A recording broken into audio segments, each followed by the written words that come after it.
बिस्मिल्लाहिर्रहमानिर्रहीम। दिलो जान कुर्बान आका सल्लल्लाहु अलैहि वसल्लम पर हम सीरीज चला रहे थे कि how we can learn English, हम किस तरह इंग्लिश सीख सकते हैं, हम मुआशरे में फ्लुएंटली कैसे इंग्लिश बोलें, क्योंकि हमारे जो कम्पिटिटिव एग्ज़ाम हैं या हम किसी अच्छी पोस्ट पर जाना चाहते हैं या बाहर मुल्क एजुकेशन के लिए जाना चाहते हैं तो उसमें इंग्लिश का बड़ा बुनियादी किरदार होता है। हमारे स्टूडेंट्स का एक बड़ा मसला ये है कि वो बड़े इंटेलिजेंट भी होते हैं, कॉम्पिटेंट भी होते हैं, लेकिन इंग्लिश के मामले में वीक होते हैं। तो बहुत से ज़हीन बच्चे इंग्लिश में कमज़ोर होने की वजह से, फ्लुएंटली ना बोल सकने की वजह से, ना लिख सकने की वजह से वो पीछे रह जाते हैं। तो कैसे आप इस स्किल को इम्प्रूव कर सकते हैं, इस हवाले से हम गुफ्तगू कर रहे थे, प्रोग्राम चला रहे थे। डॉक्टर सैयद प्रोफेसर मोहम्मद अब्बास साहब हमारे साथ मौजूद हैं। आप ऑक्सफोर्ड यूनिवर्सिटी बरतानिया से PhD स्कॉलर हैं। आज हम गुफ्तगू करेंगे इंग्लिश को इम्प्रूव करने के हवाले से सेक्शन वाइज टीचिंग। सर ये क्या है सेक्शन वाइज टीचिंग? ये सेक्शन वाइज टीचिंग ये है कि बतदरीज लोगों को बताया जाए, ना कि एक ही दिन में उनको सारा इल्म दे दिया जाए ताकि उनको तरतीब ही ना पता चले, सीक्वेंस ही ना रहे। इसलिए बतदरीज उनको बताया जाए, स्टेप वाइज उनको ट्रेनिंग दी जाए। वही फार्मूले तो वही चलेंगे, GTM वाला चलेगा या TVT एक फार्मूला है, translation, tenses, vocabulary and translation. ये तीनों चीज़ें जो है ना वो आपस में जब मिलती हैं तभी प्रॉपर होता है। इसमें हर ग्रामर का फुल जो है ना पार्ट है। वो ग्रामर फुली तौर पर बंदे को आनी चाहिए कि कहाँ डू लगता है, कहाँ डज लगता है, कहाँ है लगता है, कहाँ है लगता है, कहाँ है लगता है, कहाँ। अच्छा, ये फितरत का भी ज़ाब्ता है कि इंसान जो है ना ग्रेजुअली सीखता है, प्रोसेस है उसका, एक नेचर का, कुदरत का एक ज़ाब्ता है कि इंसान स्टेप बाय स्टेप सीखता है। अगर आदमी कहे मुझे एक ही दिन सारा इल्म आ जाए, सारी चीज़ें मुझे एक ही दिन आ जाएं, ऐसा पॉसिबल नहीं होता। ऐसा पॉसिबल उसी सूरत में है कि इंसान का जो ब्रेन है वो कंसंट्रेशन, कॉन्फिडेंस और कंप्यूटर ब्रेन हो उसका। लेकिन ये तो अपना एक्सेप्शनल केसेस है ना, रेयर केसेस। हर इंसान तो ऐसा नहीं हो सकता, वो रेयर होता है। तो एक आध बच्चा जिसको अल्लाह ताला ने बहुत ज़्यादा फितरी सलाहियत दी होती है तो वो इस तरह का परफॉर्म कर जाता है। वरना नॉर्मली अगर आप इंग्लिश सीखना चाहते हैं तो जैसे सर ने बताया तो स्टेप बाय स्टेप आपको चलना पड़ेगा। तो इस हवाले से स्टेप बाय स्टेप में फिर तीन टेंसेस हैं जी, उनके 12 सेक्शन हैं। कम से कम वो 12 दिन तो उनको लगेंगे ना उसमें स्टडी में। उसके बाद अगर वो भी 12 दिन में अगर वो उसमें मेहनत करेंगे और कॉम्पिटेंट हो जाएंगे और फिर अपनी वोकैबुलरी को हाई करेंगे।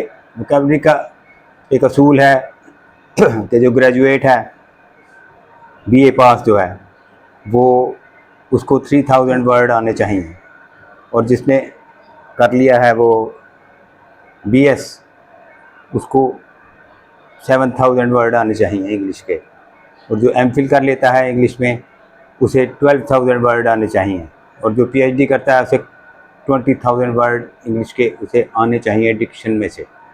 अगर वो इन पर उसको अबूर नहीं है तो वो भी फ्लुएंटली अंग्रेज़ी नहीं बोल सकेगा। अच्छा सर, इसमें जो सेक्शन वाइज टीचिंग हमारा ये स्टेप है, इसमें कोई स्टेप्स हैं कि पहले ये स्टेप लिया जाए, फिर ये स्टेप लिया जाए, फिर ये स्टेप लिया जाए? पहले तो इसमें ये है कि हमारी जो फर्स्ट लैंग्वेज है उर्दू कर लेना सपोज। जी जी। सराइकी और पंजाबी वगैरह को छोड़ दें क्योंकि हमारी कौमी ज़बान उर्दू है, उर्दू हमारी फर्स्ट लैंग्वेज सफ़र कर लें तो उसको उसमें जो हम फ़िक्रे बोलते हैं, ये सारा दिन उसमें हम टॉक्स करते हैं, तो उसमें आहिस्ता आहिस्ता इंग्लिश के अल्फाज जो है ना वो शामिल करने शुरू कर दें। ये पहला स्टेप उसका होता है। ठीक है, वो इसी सूरत में होता है कि आपको वोकैबुलरी पर भी अबूर हो, थोड़ा बहुत वोकैबुलरी आनी चाहिए। जनरल जो है सारा दिन बंदा मुशाहिदा करता है, फिरता है, आता है, जाता है, चलता है, उसको पता है कि कुर्सी को चेयर कहते हैं, मेज़ को टेबल कहते हैं, इसको लैपटॉप कहते हैं। इस तरह मुख्तलिफ चीज़ें जो है ना जो रोज़मर्रा में हम देखते हैं, कम अज़ कम उसके बारे में की इंग्लिश तो आनी चाहिए। अगर किसी को कहा जाए कि पेपर लेकर आओ तो उसे पेपर का मतलब पता होगा कि कागज़ मंगवाया गया है। तो इस तरह डेली की अपने जो है ना लैंग्वेज, फर्स्ट लैंग्वेज में सेकंड लैंग्वेज की आमेज़श को शामिल करें ताकि आप आहिस्ता आहिस्ता आपको वोकैबुलरी पर होल्ड होता जाए और आपको फिर सिर्फ टेंस ही लगाना रह जाएगा ना। ठीक है, बाइफरकेट कर लें, ट्रांसलेशन कर लें, ये जो भी करें उसमें टेंसेस तो लाजमी होंगे, और अगर टेंसेस नहीं होंगे तो पता ही नहीं चलेगा कौन से ज़माने की बात हो रही है।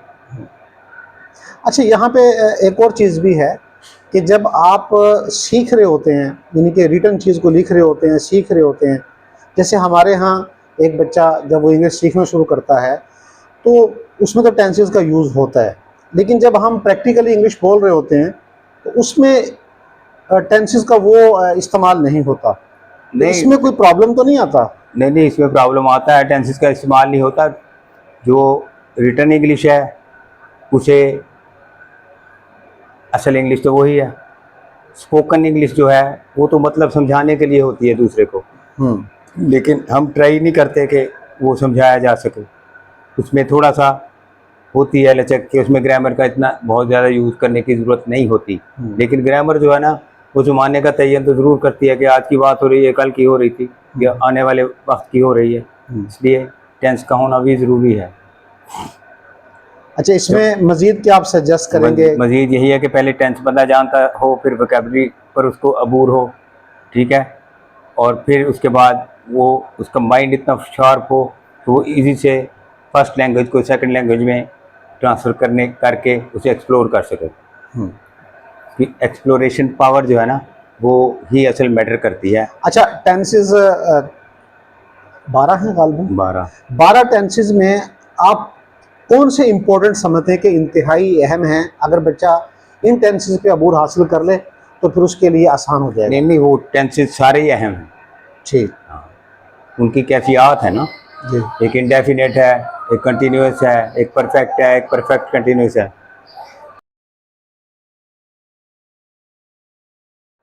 कैफियत हैं, वो कैफियत जब तक बंदे के जहन में नहीं बैठेंगी तो उस वक्त तक वो उसको अबूर नहीं हासिल होगा। लैंग्वेज पर अबूर हासिल करना, language means not spoken, language means language, उसमें स्पोकन खुद ब खुद आ जाती है बंदे को।